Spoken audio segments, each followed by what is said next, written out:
introduce yourselves and let the people know what you guys got going on. Founder of the Africatown Coalition. And actually, we have a number of things going on right now. We have a reparations campaign that we have going. We're getting ready for Juneteenth. There's a lot of legislation that we're involved in as well. But I want to kind of let Billion, you know what I'm saying, Godson, get in there and kind of, give you that introduction in a way that only he can give those introductions. Let's do it. Hey, greetings, family. Yeah, we are continuing the various campaigns, we've been dealing with for the past year or so. Reparations, Black people out here in LA being displaced, put out our communities, and a few other things. I think we got some other folks in the waiting room who are joining us to they might share need the new they might need the new link because I'm only seeing Lori in the waiting room and she doesn't have a device connected like a microphone or camera, so I can't bring her in. Okay, got it. Maybe we need to forward that link. What happened was, and my apologies, one of the other guests was misinformed and thought that the link that I sent her for the interview was the link that she would send to her listeners, which made random people start joining this interview link. So I had to make a new one. So that's on me. Okay. But yeah, if you get them here, I can bring them in. But until then, Billion, you can continue telling us about it. Well, actually, Kevin, you got the cue card or the? Yeah. We also got Deon here with us. Okay. What's the deal, family? How y'all doing? Yo, what up? What's up? Okay, well, let's start off then with a reparations recap.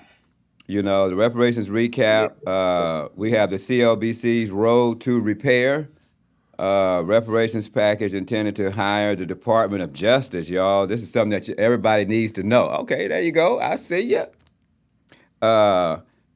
They want to hire the Department of Justice Enforcement to oversee genealogy department, for our reparations. So that's something that everybody really needs to be aware of, that the bills that the California Legislative Black Caucus is pushing is including the Department of Justice here in California. Yeah. We have an upcoming reparations march as well on Monday, this Memorial Day. We haven't just yet decided where it's going to be. But, we're going to be doing a reparations march. We want to definitely hold up the ancestors that has gone before us. And, we want to just make sure that as many people as possible is on track when it comes to this reparations information. You want to get in there on any of that, Billion? Yeah, actually today, some of the bills that we oppose, Senate Bill 437 and Senate Bill 518.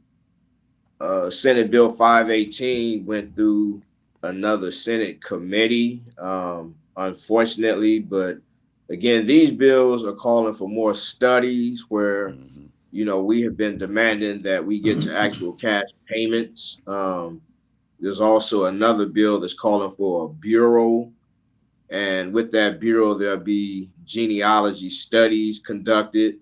But a concern with that is that study will be done inside of the Department of Justice. Right. And a lot of us are saying no to that.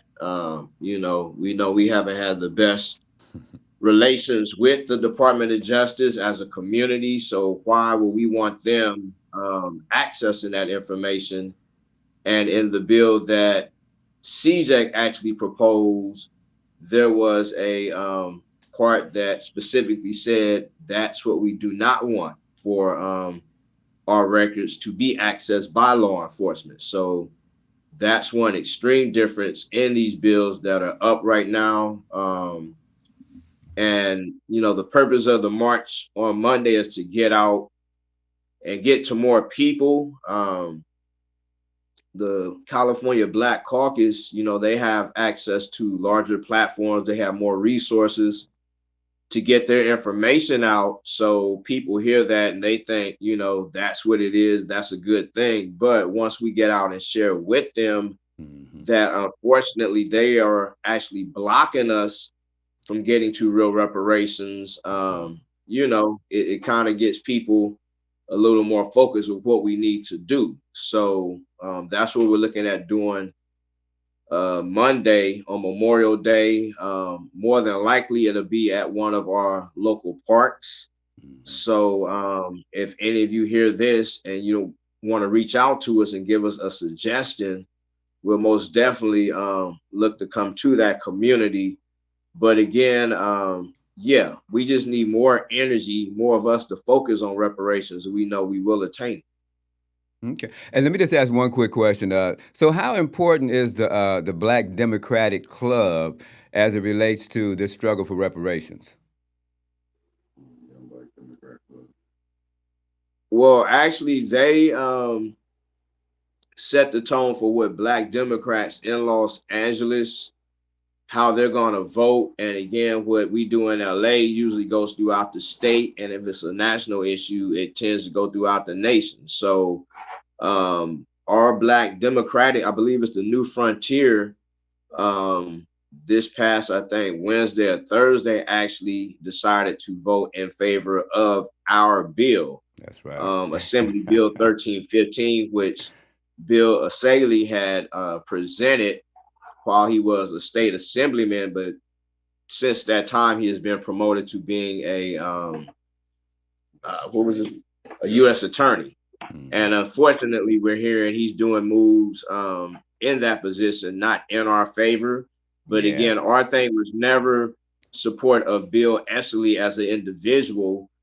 He saw the opportunity to go against or exploit the weakness of the the California Legislative Black Caucus, and it matched up with our need to have somebody put our bill forward, and that's exactly what happened. So, you know, that's still alive.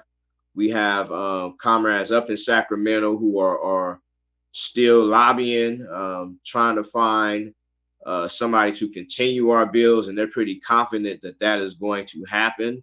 So again, we just need people focus more on exactly what's happening and get them to support what is actually in their own best interest. That's right. That's right. Did you have any questions, Deon, before I go on?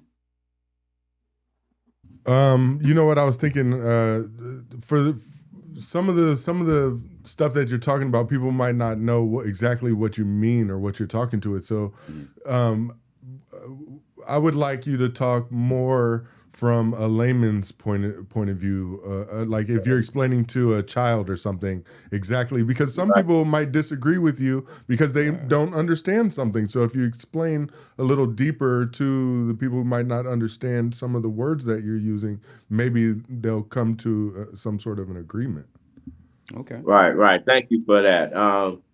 So what has happened in California over the past few years is a task force was put together a few years ago, and that task force looked at California's participation in slavery and found that, yes, even though it wasn't practiced on plantations within California, if people who had our ancestors enslaved brought them to California, they were able to maintain that relationship with them.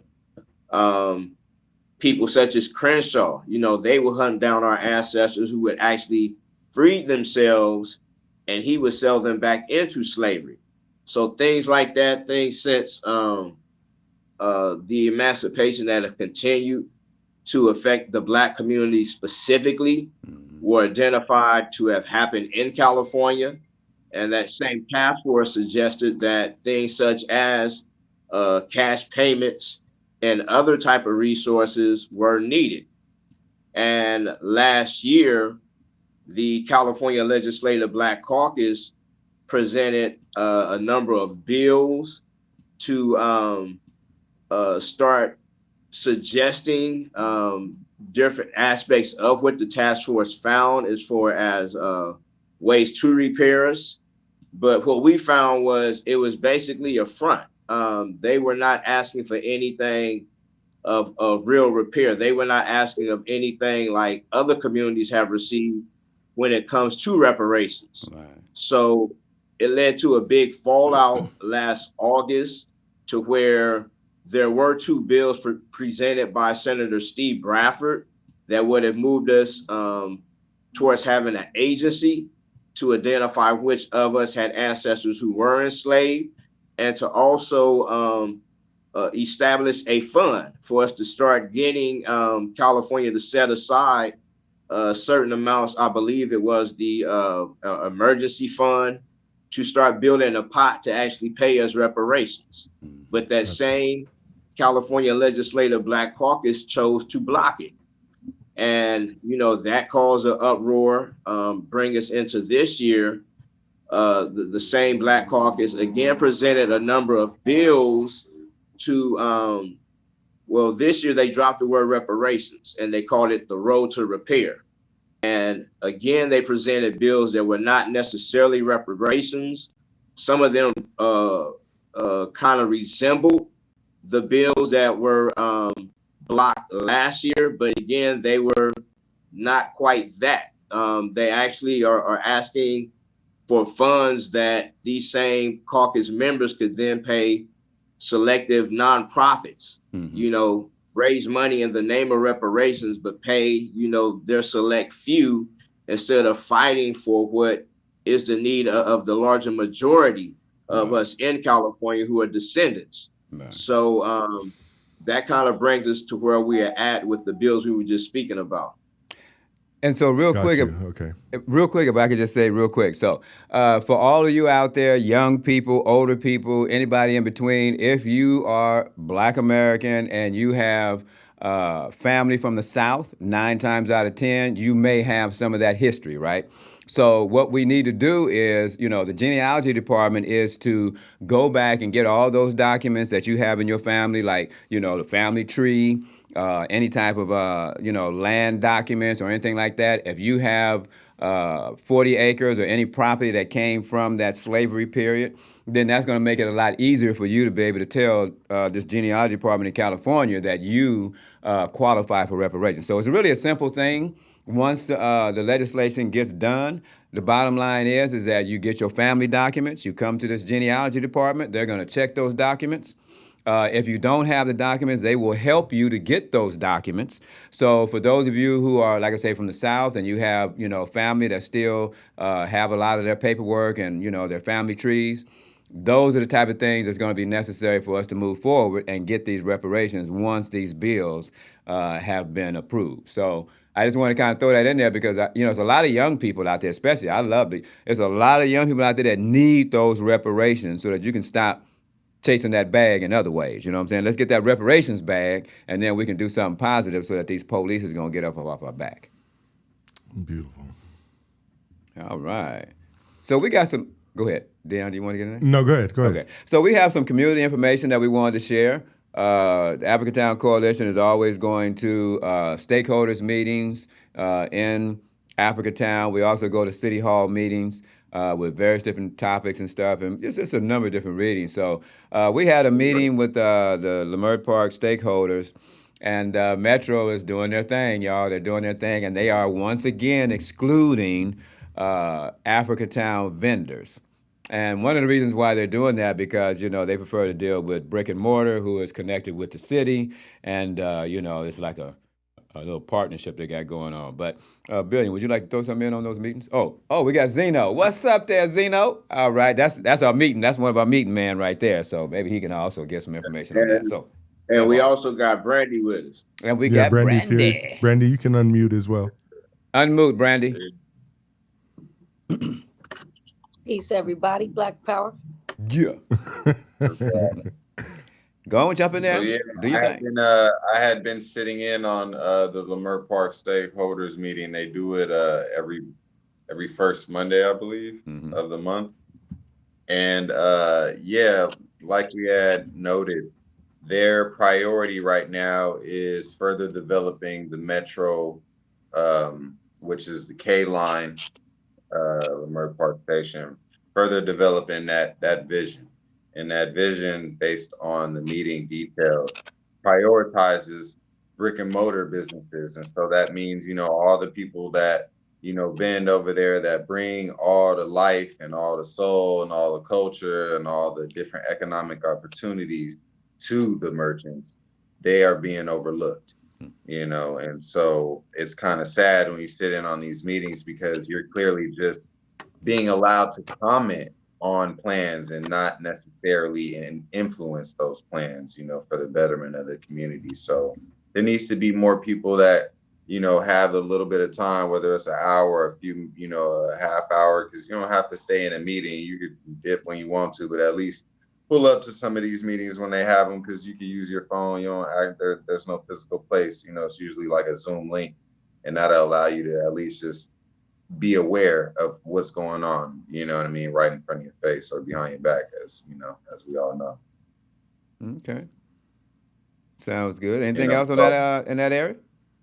The last meeting detailed that they were trying to establish some motto or tagline that that properly represents the village, and so excuse me, there's always the conflict that these people in with a lot more economic access, we could say they have more money and more power and more pull, they're still honoring the name of the man who, put his name on this district, and whose family business is still in business, so that's one problem. But the Metro team, they're still claiming to be open to different things. So, there were a couple of different ideas that allowed the conversation to expand a little bit, but then it quickly bottlenecked into just us just seeing how they're going to do things. And again, they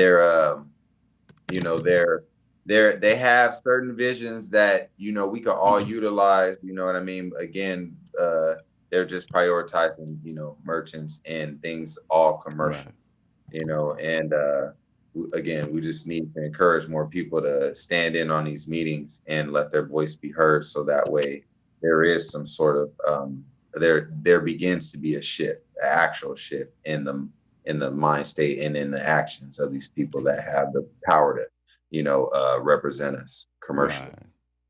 Right. Okay, yeah, that sounds that sounds very good right there. So real quick though, Brandy, oh, you know where I'm coming from. So Brandy, has been going to a lot of city hall meetings. Would you like to talk about cannabis? Because I was gonna kind of throw that in there. Well, before you go there, I was gonna ask Zeno about that last meeting. Did you actually was able to speak directly to Mayor Bass, right? Oh, okay. So the last Can you tell people about that? And then I'll touch on that. Yeah. What Brandy is referencing is the People's Budget meeting. So the Black Lives Matter grassroots organization, they hosted Mayor Bass to reflect on the People's Budget. Black Lives Matter grassroots organization had put out a survey, and over time they collected data, and they were ready to present the data. And so when they did, most of the conversation was around her funding the police department. And a lot of people were disappointed in that she claimed that, there was no coalition that would defund the police. She's just, people would ask why, but she was really kind of, mum about it and flat, and just saying that it's just not going to happen, and she allowed a little bit of time for other people to ask questions. And I in particular wanted to bring up LAHSA, Los Angeles Homeless Services Agency. And I know in particular that she sits on a 10-member commission. It's 9 members now because one of them probably left, but she sits on a 10-member commission. One of the commissioners is a very dear friend of mine. So I asked her about LAHSA, and immediately she just goes, "That's county." So immediately she's just passing the buck over to, Holly Mitchell and them. And I was just like, "No, that's not." And so there was like a minute at a time that kind of passed by, and then she recanted and went, Oh yeah, no, I do sit on a commission. She appointed herself to sit on that very commission. And then everybody else she on her side was appointed by her, other than the chair, who was appointed by the prior mayor, Eric Garcetti. Everybody else on the other side of that commission was appointed by someone from the board of supervisors. Right. And actually, one of the supervisors used to sit on that board, Horvath, but then she left last year. So I have on my note right here, it says Lucia Adams exits as CEO of LAHSA. So her name's Valisha. So Valisha Adams 𝐾𝐿𝐲, and 𝐾𝐿𝐲 will be her married name. Her married name. She was the prior CEO of LAHSA, and she also used to be, or she also performed as an aide or as an consultant for Mayor Bass for her Inside Safe program that Stephen had brought up to Mayor Bass, and Mayor Bass kind of tried to act like she didn't know what he was talking about. So what about this $300 million, that was pulled from the non-pathway funds? Okay, so that refers to the Board of Supervisors meetings. And as you know, I've been kind of present in trying to maintain, staying on their head about them actually caring about our community. Because when you pay attention to the agendas, you can clearly see that, and it's kind of unfair in a way, that Holly Mitchell is kind of designated as the person to speak on Black areas or Black issues. Right. And so, with regards to this 300 million, this referred to a non-pathway fund, right? Because pathway is the programs that they are, or the program that they use to furnish, certain structures for homelessness outreach. So like hotels and the like. Right. So this other 300 million was up for grabs for nonprofits and agencies like LAHSA alike. And I remember when I chimed in, it was a direct contrast to the last meeting where everybody was saying, you need to fund this, that, and the third. And I was like, you know what? Nah, you need to just hold off on this 300 million. And they ended up holding off on it. The very same Friday that they cleared the motion, Valisha Adams resigned from her position as CEO of LAHSA. Well, while I'm looking at these notes right here, I mean, $60,000 across 45 days to advise Karen Bass. We have $2 million on a government contract that was given to her husband. So you did the math on that quick little 60,000 over 45 days. That's $1,333 a day. Imagine that. And it's really sad because we had a $1 billion plus that had been approved by the taxpayers, to tackle this homeless problem. And a lot of the research that we've done, it shows that LAHSA staff has gobbled up a lot of it. Where does it go? Where does it go? Where do we see the progress at? Is it a jurisdictional thing? Because this is the thing, we see the trend is when the people request, a little bit of clarity, or at the very, least accountability, there's typically the behavior of passing liability. They're gonna say, "Oh, that's not my responsibility," or "That's not my area of responsibility." Okay. Well, if there's nothing else on the LAHSA thing, I do want to get to Brandy, because I feel kind of personal about this next topic, and I think that as far as the notes about LAHSA, we're good on that. We're gonna keep an eye on the Board of Supervisors, because since LAHSA is likely to be dissolved, they're going to have to create a whole nother agency to tackle homelessness. That's right. But yeah, we need to keep an eye on Valisha. And if you check out that LAS article about her liaisoning government contracts to the total of $2.1 million to an organization that her husband is a senior staffer of, you're gonna see a picture of her and her edges is fried. Yeah. Okay. cannabis is big, y'all, in the city of LA. Cannabis is big throughout the entire state. Matter of fact, cannabis is big throughout the entire nation. And as an organization that fought for the rights of social equity here in Los Angeles, I'm just one of the people to say that I am very disappointed with the way things have turned out. You know, the city has basically robbed the cradle in regards to, you know, this opportunity for, you know, not just, you know, people in general, but there's a lot of black people who had been victimized by the criminal justice system that was in prison for various different times and various different lengths. And so they were the ones that were supposed to really take advantage of this opportunity to not only empower themselves, but also to empower a community. So this whole cannabis infrastructure was supposed to be about building up our community, employing our community, the same places where you went to prison from, you know what I'm saying, whether it was Vernon Crenshaw, whether it was Normandy, and Vernon, it doesn't really matter. I know that was my neighborhood.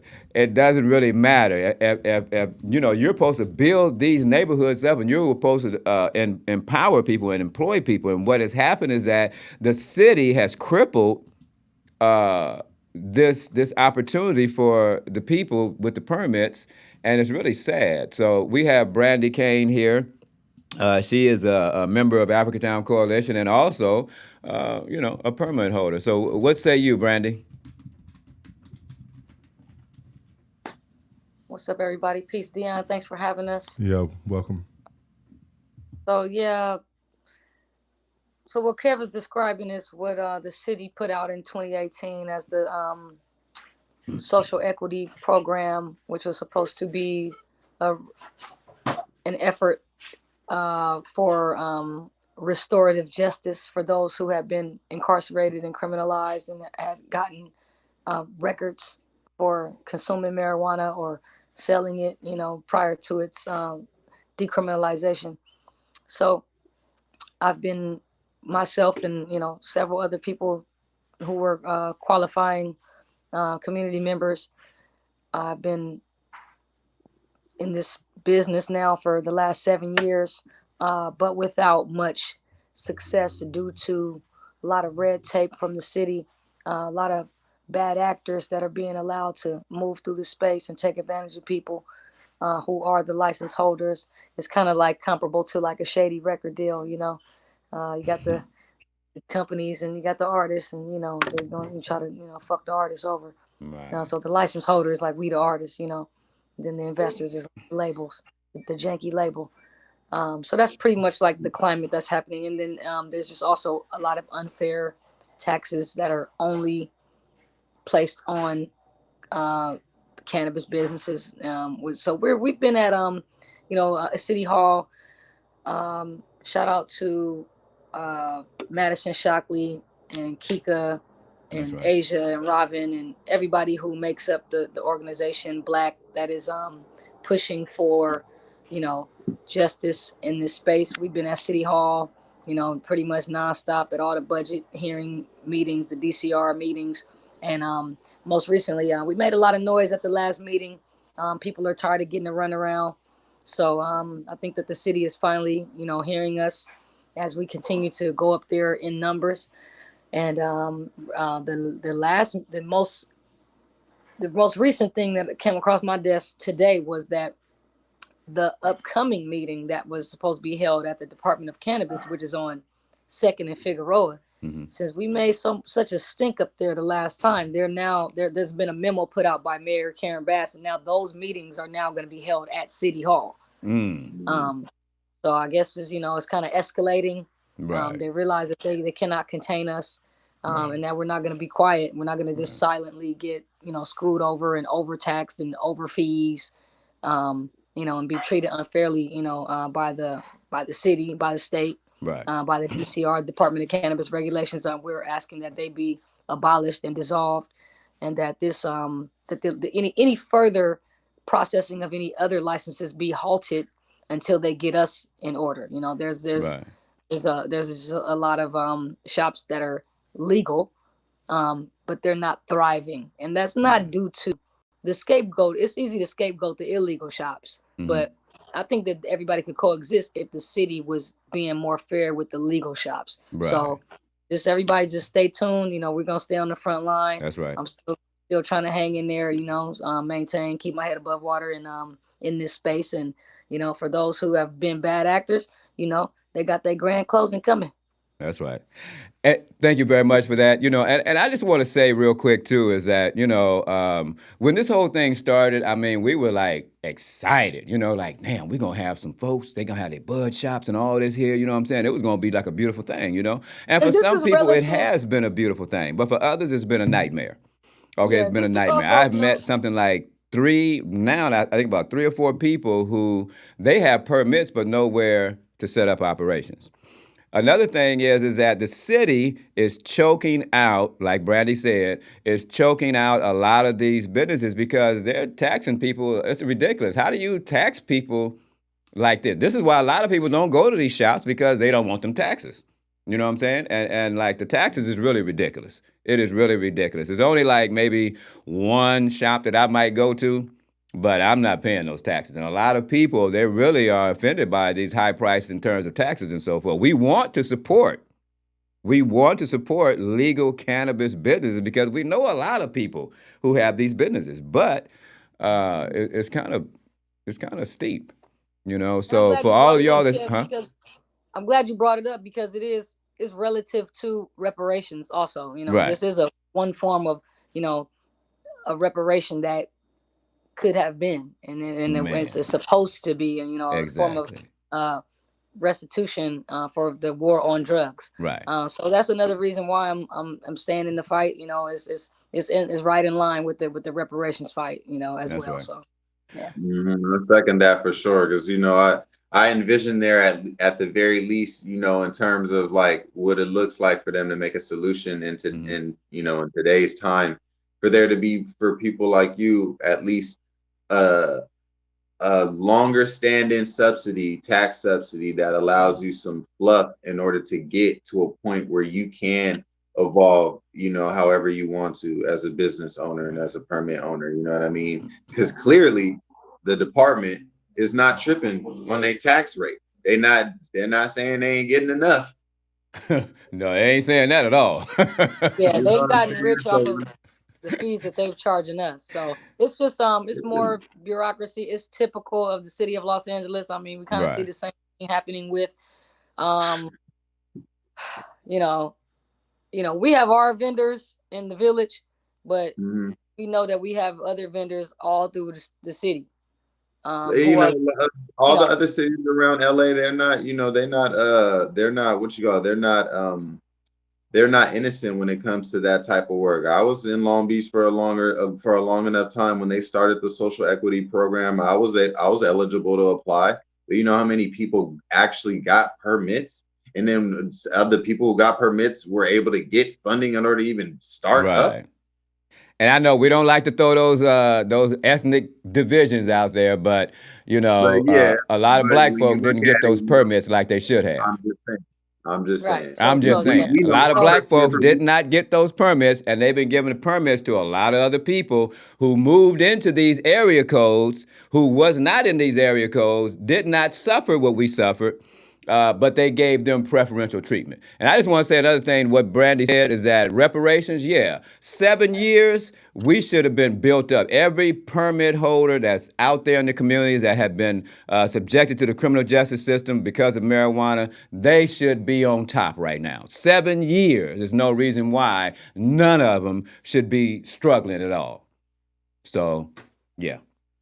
Anything else? Yeah, so we saw red flags with them early on, and we kind of caught it, and we forced them to redo the lottery to make sure that it was more balanced, and the people who deserved it and were most eligible for it were the ones that were chosen.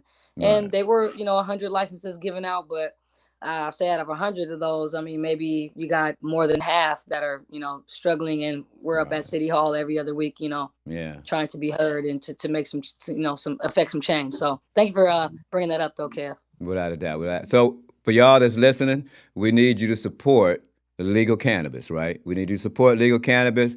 If it comes to going downtown to City Hall to one of these meetings, we need to go down there. If it takes calling, we need you to call. You know what I'm saying? But let's get this going, y'all, because we have a group of black people and Hispanics as well in Los Angeles that has been screwed by the Department of Cannabis Regulation, which is basically facilitated by the city of LA. So, with that said, what else we got there, gentlemen? If we got anything else? What about you, Deon? You got any questions, anything we've been talking about? No, you guys are covering it all really well. I'm excited that there's superheroes like you out there doing God's work.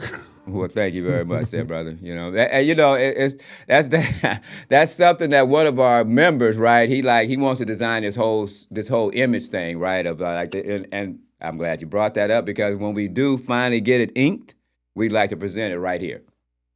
Yeah. Anything else, Zeno? Yeah, we can get back on community. I was gonna say, going back to the Leimert Park stakeholders meeting, on our last podcast, you might remember Brother Billion had mentioned how the lot behind the notable strip, lot 625, had been cleared out. Right. We didn't know who did it. But when I was in the last Leimert Park stakeholders meeting, I found out who did it. Mm-hmm. And so, who did it? Sadly, it's a gentleman in the community known as Johnny Raines, who also sits on the board of 𝐸QA. What's 𝐸QA stand for again? It's like Economic Coalition, something. Mm. Somebody look up 𝐸QA and let me know what 𝐸QA stands for. But 𝐸QA, short explained, is just an organization that oversees economic areas in the part of LA that we're in, and other parts as well. But for all intents and purposes, the village 𝐸QA talks about. And so this gentleman, he's known in the village for, relationships with certain people that, may not have that definitely don't have our best interests in mind, especially law enforcement. Right. But with regards to some of our unhoused community that were staying in lot 25, I had briefly advocated for them in the meeting prior to finding out what happened, prior to the clearance of lot 25. Right. And I spoke with this gentleman, Johnny Raines, as well as another gentleman named Clint. And I mentioned how we need to do something about the homeless in the area, and this is the thing a lot of people need to understand. More than likely, if you're not affected by something personally, you're probably affected by it in a way where you just don't want to see it. And so the general feelings about homelessness in the village is that most people just don't want to see it. They don't want to necessarily deal with it. Right. And so I had brought it up in hopes that there was somebody within that, within that group of people that, would consider options to better serve the houseless community in the village. And so I made it a priority to bring it up, even though the last stakeholders meeting was centered around the Metro experience. I made it a priority to bring it up. And when I brought it up, they immediately went to, oh yeah, so we got the lot cleared. And so immediately I was like, okay, well, what about the people that live in the lot? And so, Johnny was talking about how he attempted to get 𝐸𝐿𝐼𝑥 to come over, and we've had this situation over and over again where 𝐸𝐿𝐼𝑥 comes with little to nothing, trying to shuffle people through, dangerous and lackluster shelters. Right. And Johnny Raines claims, oh, but nobody, they refused the shelter, they refused the help. Right. And so there was no other conversation after that in which I, made, the request that, let's talk in person at another time. Because this is not something that we need to, this is not a blasé type of situation. Homelessness is really affecting the community in a drastic way.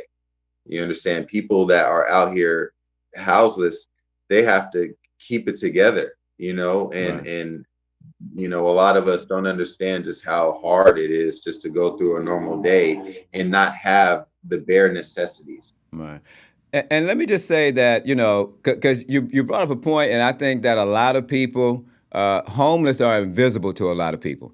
To most people, homeless are invisible. You know, you drive by the homeless every day. You will see a man, woman, or even a family of homeless people, and you just drive by them every day. You go to the supermarket, you go to work, you go home, you're in your nice, comfy house, and then you hear that somebody died out there during extreme cold. You understand what I'm saying? Mm. And that's something that African Town Coalition, we just want to let the people know. We the real McCoy. All right, we are the real McCoy. The African Town Coalition is the real McCoy. We don't just talk about homeless. We out there in the streets. We're out there when people expire out there in those streets, and we bring that to City Hall. We're out there housing people in hotels, paying $100 a night. You know what I'm saying? Getting people, you know, our contributors and our donators and the things that we do. So we're actively out there. We're in not Sacramento, sorry. We're in City Hall constantly on the issue of homelessness, because we know that Hopkins and the city has squandered hundreds of millions of dollars, and a lot of that money has gone into their pockets, you know. So when we talk about homelessness, this is not something that we need to keep sticking our head into that hole now. We got to pull our head up out of that hole, and we got to say, we're not going to incarcerate, we're not going to make homelessness a crime, you know what I'm saying? Let's force government to seriously create some solutions for these problems here, you know, because people are dying in these streets. Babies and children are dying in these streets. One thing to keep in mind too, and rest in peace, baby Yara. One thing to keep in mind is that we are still under 11 different emergencies. Okay, we got 11 different emergencies that the county is still having to make motions for resolutions for. In the next meeting, next Tuesday, they're going to make a couple motions for for a couple of those 11 emergencies. Okay. Mainly the fires. So they are the Palisades, there's a Malibu, and so they designate them separately like that. And so they have those. They have the winter, the harsh winter emergency, homelessness emergency. Now they got the fire emergency. Fruit fly infestation emergency, fire emergency. Hey, that fruit fly is serious now. No. Yeah, they are. That's serious. They are.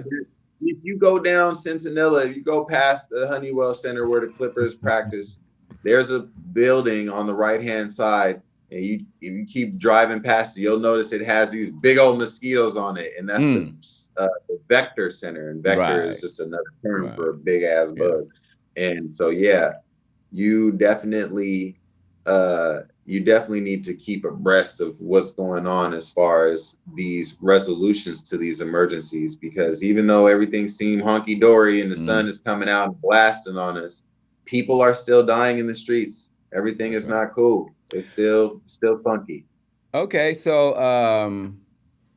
can we give us some social media right quick? Yes, please do. All right. So just to let y'all know, if you want to get in contact with us, we are Billion. Can y'all give me that? Fight to Save Black LA. We also have Africa Town Enterprise. That will be more of our economic social media platform. Fight to Save Black LA is more of a collage of different campaigns that we have, in addition to all the different collaborations with like-minded organizations that we work with. Right, and we have Africa Town Coalition YouTube. We have Africa Town Coalition on Instagram. We're also on X. It was Twitter back in the day, but we're also on X. So you can find under Africa Town Coalition. And please, if you want to donate to us, if you want to donate to the village, to the community, not literally line our pockets, if you want to make a change in your community and you don't want to have to deal with the footwork, if you want to contribute to people being able to protect you while you do what you do and enjoy your life and not be disturbed by the things that are occurring around you. Well, give us that. $, Blackshin 365. Spell it It's out, please. $ Blackshin. That's BLACTION 365. The number's 365. So okay? that's $ Blackshin 365. You can send all donations to that Cash App. And we use those donations to, one, house the homeless. We also use it to serve meals. We use it to have our, like we got Juneteenth coming up. So there's things that, we have to do for Juneteenth to get everything in order. So, any contributions, any donations that you can give, know that it's going to all the things that we've talked about today. There's a lot of things that we haven't talked about, but I just want to say once again that the African Town Coalition is the real McCoy. We have a very strong, positive, intelligent team of men and women who are fighting this battle for Black Angelenos. As a matter of fact, just Black folks all over the world. You know what I'm saying? We have an international presence, in Tanzania and a few other different places, and we're building on that. So, we just wanted to come out today, share some of the information that we have. You want to jump in there, Brandy? Oh, you look like you just want to jump in there. Okay. So yeah, we wanted to do this, huh? We're Zeno? gonna have B close it out for us. Oh yeah, without a doubt. Deon's a man. You know what I'm saying? Do we have anybody else in the background? In the back room or anything? No, we have to do our a couple people. Our honorable and dishonorable mentions. Yeah, a couple there you go. They just listening. But I want to touch on what Kevin said. There are a lot of other things we didn't touch on, and those of you who see or hear this, there are things you're going to that we didn't touch on, but a lot of it is collective. It's a targeted attack that's affecting all of us. And what we are trying to encourage people, not putting so much emphasis on how to address it individually, like, oh, this is happening to me. No, it's happening to us. Part of it, we just don't communicate enough to understand that. And that means the real solution is focusing on the entities that are making these attacks against us. And that's really what we're doing. Kevin brought up government interests, but for a few years we had a campaign against the banks and several other entities we have had to go against, but we always affect when we have more people standing in these fights with us. So we do need y'all physical, actual, real world support. All right. Okay. Anything else we can share with the people before we go? All hands on deck, like Billion said, but like Zeno said, if you ain't got the time or the energy, the wherewithal, the bandwidth, send us some bread so we can keep on doing this footwork. You know what I mean? So we can help get people housed, clothed, fed. That's 100%. Right. That's right. So I just like to give a shout out to brother. Wow, I apologize. Octavius. World Hip Hop Awards, y'all. No, the West Coast Hip Hop Awards is coming up in August. It's going to be in Seattle. And so I just want to give a shout out. You know what I'm saying? We were there last year, and it was proper. You know what I'm saying? So they're going to be out there in Seattle. It's going to be, I don't know the exact date, but it's going to be in August. I think it's going to be like the middle. Huh? August 9th. It's on August 9th. Okay, August 9th, y'all. So if you haven't made them plans, make them plans, because it's going down. Yeah. Right. I want to shout out Chairman Fred Hampton Jr. Yes. And Brother Zeke from New Era Detroit, the New Era Nation. They responded to my call for help. One of my elder cousins was killed in Georgia earlier this year. I've not been able to get out there, but those brothers have responded, and they have people who are out there with my family. So I most definitely want to shout them out. I do appreciate that. And I just want to shout out really what's happening over there in Africa. You know, daily we're seeing how yet another nation is rising up. Right now, the Ivory Coast is trying to overthrow their leader, who is believed to have gone against what's happening with Captain Ibrahim Traore in Burkina Faso. So the people are trying to oust their president for going against Ibrahim. So most definitely salute to that, what's happening in Africa. Yeah. But even here in America, we started the year off with, what was that, Luigi Maggioni. More recently, we had Rodney Hinton Jr. And just a couple of days ago, we had Elias Rodriguez. And, some folks will argue, their individual actions, but again, their individual actions are in response to ongoing systemic illnesses that people are saying, no, we're not going to allow this continue to destroy us, exploit us, take us for granted. No, we have the right to flourish by the gifts and talents that we've been given. Look at all we have brought to this world, that we have brought to this reality.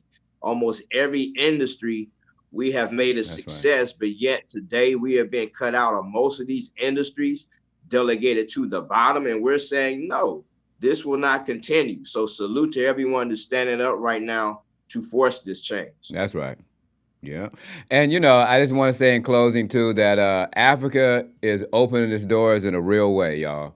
Africa is opening its doors in a real way. This is a very pivotal time right now. We have a president in office that, really doesn't respect black people.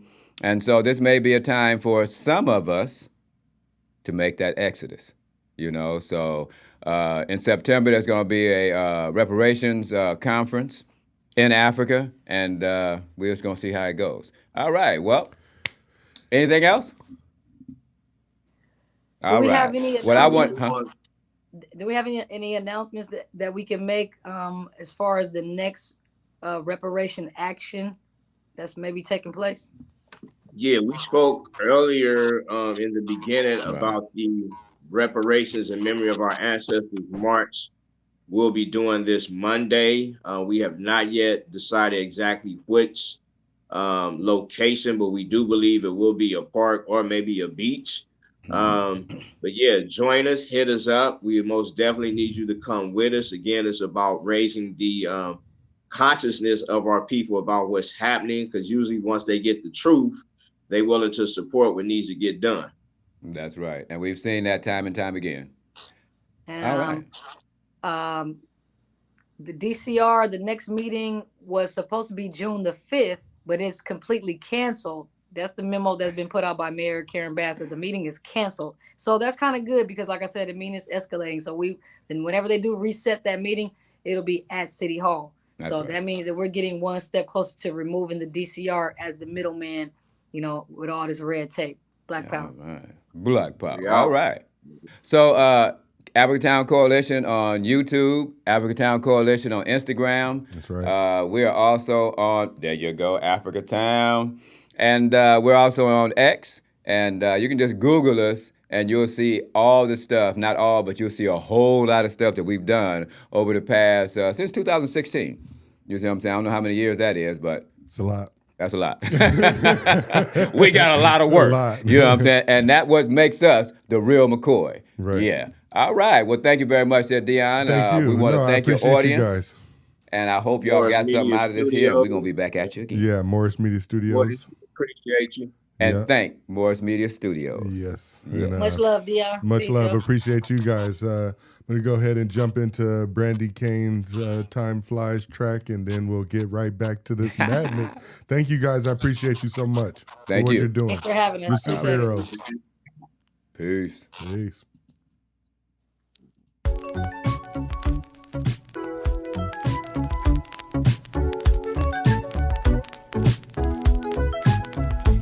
Trying to stay relevant, my excellence been evident from Project Blow ever since. Smoking weed, ditching school, jumped over the metal fence. Memories of dead homies, forever cherish them. Cause I know one day we'll be together again. If it is what they say, somewhere time never ends. But time flies and life is short. We live lives of crime and then we fight it in court. And most of the time lose, give us lifetimes too. Mama and kids crying the blues behind you. Yeah, I like money too, but don't let it define you. What is is inside you. Focus and try to keep it 1 million, that's what I do. Number one rule, don't fuck with my crew. I got a long history, I am not a mystery. Find me on 11th Ave, live on 36th Street. Motherfuck the industry, ain't nobody pimping me. I do it independently, that way I just depend on me. MC of the century, and if I ain't, I'm finna be well known in the street for spitting heat consistently. Don't be surprised at the way time flies when you're having fun right before your eyes. Don't rush to get old, just try to survive, whether hustling or the 9 to 5. So we hustle all day and we hustle all night, trying to live a lot of life, gotta get our pockets right. I'm international, baby, I've caught a lot of flights. Sex, money, and drugs, a lot of long nights.